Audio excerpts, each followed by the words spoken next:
मित्रों, जय हिंद। बहुत पहले एक नारा आया था राम जादों और हराम जादों का। देश की सेकुलर ताकतों ने बड़ा शोर मचाया था। ये कैसा नारा है? राम जादे कौन है, हराम जादे कौन है? मेरे ख्याल से विगत रामनवमी को उनको ये पता चल गया होगा कि कौन रामजादे हैं और कौन हरामजादे हैं, लेकिन वो बोलेंगे नहीं, क्योंकि उनके ऐसा बोलने से उनका नुकसान होता है, उनका वोट बैंक खिसकता है और इसीलिए वो चुप रहते हैं। देश के 4 राज्यों में, बंगाल में, राजस्थान में, गुजरात में और मध्य प्रदेश में रामनवमी के जुलूस पर जिन लोगों ने पत्थरबाजी की, दूसरे धर्म के या हिंदू धर्म के संपत्तियों को जलाया, नुकसान किया, उनको आप क्या कहेंगे? भाइयों, ये सब सन 700 ईस्वी से चल रहा है और यह सब कुछ उस मानसिक बीमारी का हिस्सा है जिसको गजवाए हिंद कहते हैं। यहाँ के लोगों को, जो तथाकथित सेकुलर हैं, उनको एक आशा बधी है कि कभी न कभी गजवाए हिंद होगा और यह सुंदर, सुमनोरम और उपजाऊ जमीन उनको मिल जाएगी और वो यहाँ के सुल्तान बन जाएंगे। वो इसी कोशिश में लगे हैं। उन्हें हिंदुस्तान से कम कुछ नहीं चाहिए। कहते हैं लड़ के लिया था पाकिस्तान, हंस के लेंगे हिंदुस्तान। ये धर्म युद्ध है। इस धर्म युद्ध में आपको तय करना ही पड़ेगा कि आप रावण के साथ हैं या राम के साथ हैं। प्रत्यक्ष रूप से बढ़ रहा है और बढ़ चुका है समाज। वीर भोग्या वसुंधरा, धरती को वही भोगता है जो वीर होता है। कायर लोग धरती को नहीं भोग सकते हैं। पूरे संसार में इस समय यही चल रहा है। लोग हमलावर हैं, अपनी सीमाओं का विस्तार कर रहे हैं, अपने वसूलों पर, अपने सिद्धांतों पर सामने वाले को झुकाना चाहते हैं। कुछ तो कूटनीतिक चाल से और कुछ सीधे सीधे युद्ध में उतर चुके हैं और इन दोनों का फायदा कोई तीसरा भी उठा रहा है, जो इनको युद्ध में लड़ा करके, तटस्थ रह करके अपना उल्लू सीधा कर रहा है। ऐसा ही एक प्रयास भारत के साथ बार बार हो रहा है।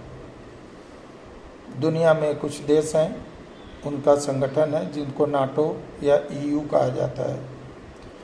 ये देश कभी भी नहीं चाहते कि तीसरी दुनिया के देश भी मजबूत हों, संपन्न हों, सुदृढ़ हों, स्वावलंबी हों, समर्थ हों और संप्रभुता की रक्षा कर पाएं। इसके लिए सही पूछिए तो तीसरी दुनिया के बहुत सारे देश प्रयास भी नहीं कर रहे हैं, या तो आर्थिक रूप से या तो सामरिक रूप से। वो इन्हीं देशों की गुट, जिसको नाटो या EU कहते हैं, उनके ऊपर निर्भर हैं। इसमें आपके चुने हुए राजा या खानदानी राजाओं का बहुत बड़ा योगदान है, जो राज करने के लिए किसी भी हद तक जा सकते हैं, सीमाओं को छोटी कर सकते हैं, सिद्धांतों से समझौता कर सकते हैं और इन्होंने अपनी सेनाएं भी खड़ी कर रखी है। इनकी पार्टियों में हमेशा यही चर्चा होती रहती है कि आज कितना आया, कल कितना आएगा, देश रहे या चूल्हे भाड़ में जाए। पहली बार सनातनियों को ये चेत आया है, ये अपने आप नहीं आया है, इनको चेताया गया है और इसके लिए सत्य सनातनियों को उनका धन्यवाद करना चाहिए, जो केवल और केवल एक उद्देश्य से इस देश में रह रहे हैं और वह उद्देश्य है गजवाए हिंद। मित्रों, कहाँ तक ये बात आपके जेहन में उतरेगी, समझ में आएगी कि नहीं आएगी, मेरे तो पूरी तरह से ये बात समझ में आ गई है। आप कुछ मत करें, देश के आज़ादी के समय का आप लेखा जोखा ज़मीनों का उठा करके देख लें, वो अब कितनी बची हैं अपने पास, और जो बची हैं उसमें भी जो सार्वजनिक संपत्तियां हैं उस पर किनका कब्जा है। या तो इन्हीं परिवारवादी पार्टियों का कब्जा है या इनके गुर्गों का कब्जा है। मित्रों, सार्वजनिक संपत्ति को हड़पना तो इनका पेशा है और उसको हड़प करके ये इसके ऊपर अपने बड़े बड़े माल, होटल, कोठियाँ, बंगले खड़े कर लेते हैं और सत्ता पक्ष जानबूझ करके आंख बंद किए रहता है। मैं तो ये कहता हूँ कि सत्ता पक्ष की भागीदारी है इन सबों में, ये इनके एजेंट के रूप में काम करते हैं। मित्रों, आप किसी भी शहर या गांव के नक्शे को उठा करके देखें, ज़्यादा नहीं 50 साल पुराने नक्शे को, तो आप पाएंगे कि उस गांव में कितने बावड़ी, कितने तालाब और कितने कुएं उस समय हुआ करते थे। पहले वही सिंचाई के साधन थे, अब तो एक पिन चुभ हो जाती है धरती से और पानी ढूंढा जाता है और लोग तर्क देते हैं कि इन चीज़ों की ज़रूरत क्या है। यदि आप बावड़ी, तालाब, कुएं इनको पाट देंगे, तालाबों, बावड़ियों का संपर्क आप नदियों से समाप्त कर देंगे, वहाँ पर इमारतें बना देंगे, कब्जा कर लेंगे, कमर्शियल कॉम्प्लेक्स बना देंगे, तो बाढ़ का पानी किधर से बह के जाएगा। यही कारण है हर साल हमारे देश में बाढ़ आती है। लोग डूबते हैं, उनके घर बह जाते हैं, उनके मवेशी बह जाते हैं। 3 महीने बाद फिर से हमारे देश में हाहाकार मचने वाला है। मेरी सरकार से प्रार्थना है कि तमाम राज्य सरकारों को यह निर्देश दे कि इन अनधिकृत कॉलोनियों और कब्जों को हटाया जाए। यदि 90 दिन में प्रदेश सरकारें यह कर पाई तो इस साल मेरा दावा है कि बाढ़ से उतना नुकसान नहीं होगा जितना होता रहा है।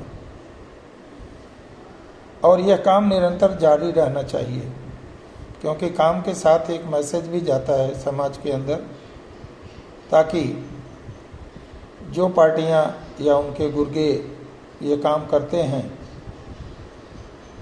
वो दोबारा इसको नहीं करेंगे। दूसरी समस्या खनन की है, अवैध खनन की है, जिसके अंदर सरकारी अमला, प्रदेश सरकार और यही गुर्गे नेता और उनके माफिया लोग सम्मिलित हैं, बंदर बांट होती है। ये तमाम कोशिश के बाद भी सरकारें इसको रोक नहीं पा रही हैं। भारत के संसाधन को अभूतपूर्व तरीके से लूटा जा रहा है।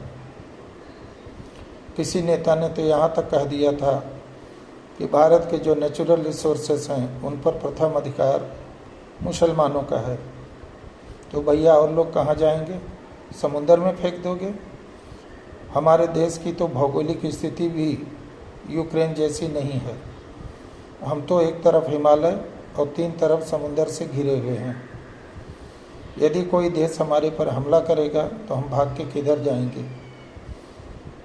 इसलिए अभिरक्षा, सुरक्षा और संस्कार पर ध्यान देने की ज़रूरत है। अपने आने वाली पीढ़ी के भविष्य पर ध्यान देने की ज़रूरत है। यदि आप ऐसा नहीं करेंगे जो आपका धर्म है तो आप विधर्मी कहे जाएंगे। इसलिए बिना समय गंवाए आप इस काम में लग जाइए। सरकारी तंत्र को मजबूर करिए कि वह अतिक्रमण हटाए, न केवल शहरों से बल्कि कस्बों से और गांवों से भी।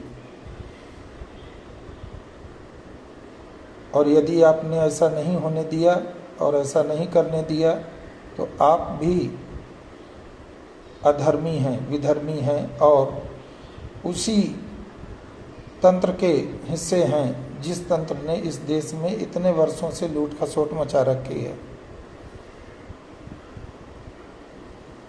देश के 4 राज्य या 9 राज्य या 10 राज्य या सारे पूरे देश के अंदर यह बीमारी फैली हुई है। बेरोक टोक ये चल रहा है। इस पर तुरंत लगाम लगाने की ज़रूरत है। अभी शुरुआत उत्तर प्रदेश सरकार ने करी है, जिसको देखा देखी बाकी लोग भी करेंगे। अतिक्रमण हटाओ। अब बात आती है कि हमारे देश के अंदर जो विपक्ष है उसको एक ही मुद्दा दिखाई देता है और एक ही मुद्दे और एक ही एजेंडे पर वो काम कर रहे हैं, मोदी को हटाओ। क्योंकि मोदी जब तक नहीं हटेगा इनकी दाल नहीं गलेगी। हो सकता है आपके पास कुछ ऐसे भी विचार आते हों कि नहीं ये बहुत भला नहीं है, लेकिन आप ये साबित तो करें कि ये गलत है। कहाँ गलत है? क्या आपको महसूस नहीं होता कि हिंदुस्तान की इज्जत बढ़ी है?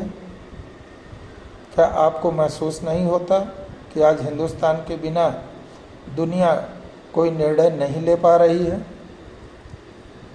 हिंदुस्तान के सरकार से बिना पूछे कोई भी बड़ा कदम ना यूएन उठा पा रहा है और ना ही दुनिया के सो कॉल्ड थानेदार जो अब तक बने हुए थे वो उठा पा रहे हैं। उनका दिमाग क्लियर है, वो कभी युद्ध नहीं करेंगे। सीधे अत्यंत मजबूरी में हो जाए तो हो जाए, लेकिन वो नहीं करेंगे। लेकिन वो आपको जरूर लड़ाएंगे। पाकिस्तान का उदाहरण देखिए,